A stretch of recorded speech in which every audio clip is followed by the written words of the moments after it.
Hey, how's it going everyone? In today's video, you can already guess what we're going to be going over, and that is the dev room.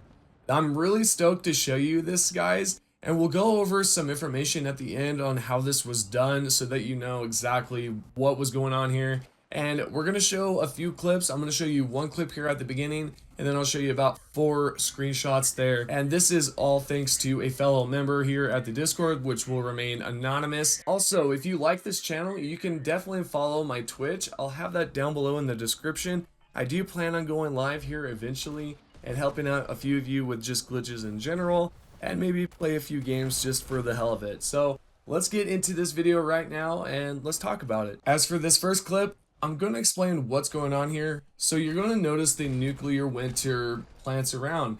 This is inside the dev room. These nuclear plants are used for testing purposes and all sorts of stuff. And as you can tell, there's different ones all around here inside this dev room. And not to mention the other different plants that are around that are not nuclear. So you can definitely tell that there's some corn there and some other ones in the background. What we are taking a look at here is the front entrance of the dev room. So you can tell right away that there's some stuff there at the front. You got some workbenches.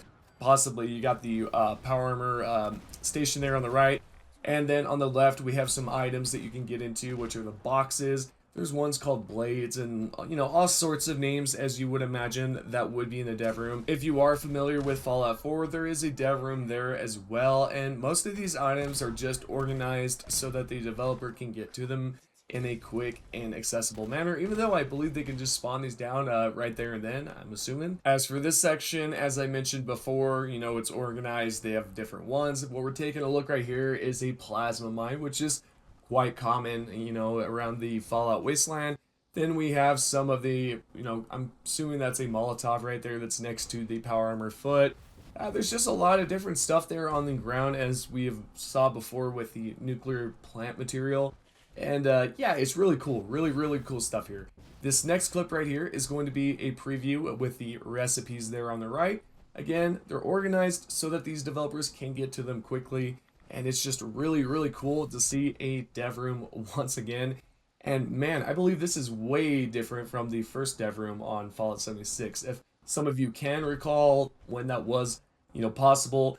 And if you're wondering how that was possible, at one time, I believe what they did was they just changed basically the offsets or the hex code for the doors. So when you would enter in, it would just change you to the dev room instead of, like, I don't know, for example, Fort Defiance, if you were trying to go inside there. It's pretty much just like that. They just changed the code so that you can warp around. I'm sure you're wondering, how is this done? And let's explain how it was possible. This was possible by this user using an offline mode in some sort. He was able to pretty much appear offline in a sense while going inside this dev room. This is why most of the items that you see on the ground are there, and some of the items where the blades were supposed to be, there's nothing there.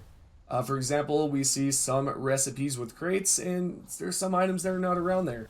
This is all because of this offline mode, and man, it is completely wild. This is the new dev room, and if you guys did not know, well, this is what it looks like. This is pretty much how it was done to my knowledge. I've not done this personally, so I cannot, give you tips or any real tutorials on how this is possible. As of right now, I'm just gonna leave you guys with this video. And hopefully you did enjoy it. If you like, you can join our Discord down below, and that is in the description there. As well as I've added a Twitch link there too, because I do plan on streaming to help out a few of you with glitches and to overall play a few games. Basically so that we all can just have a great time together on there and be able to communicate, so y'all can get to know me better and I get to know you guys better and all that cool stuff. So yeah, I'm going to leave you guys with that video. Hopefully you enjoyed it. If you did, give it a thumbs up. That'll let me know that you guys really appreciate the video and you found it knowledgeable in some sense. But yeah, I'm going to head on out. Thank you guys, and I'll see you on the next video. Peace.